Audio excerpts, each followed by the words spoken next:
तुम्हारे ये पांचों पितामह इस बात पर विवाद कर रहे हैं पुत्र कि इस युद्ध में विजय किसके कारण प्राप्त हुई।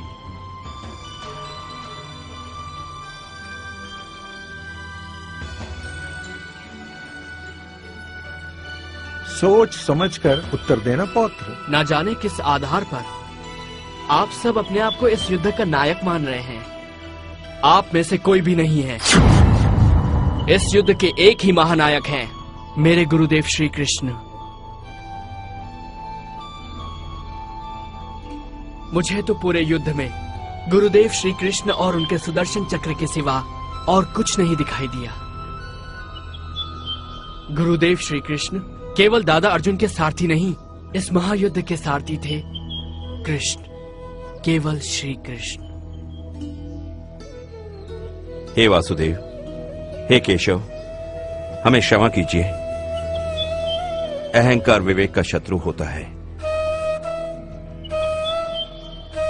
युद्ध में यदि आप हमारे साथ ना होते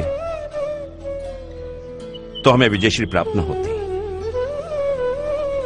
हे शीशदानी, इस युद्ध ने अन्यायी कौरवों को दंड दिया, पांडवों को हस्तिनापुर का राज्य दिया, मानवता को शांति दी, किंतु इस युद्ध ने तुम्हें क्या दिया पुत्र? आपके हृदय में स्थान। हे नारायण, ये आप भली भांति जानते हैं। मुझे अपने कर्म का कोई पुरस्कार नहीं चाहिए।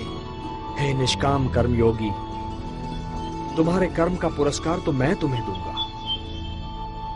कलयुग में तुम मेरे ही नाम से जाने जाओगे और मेरी सारी शक्तियां तुम में निहित होंगी।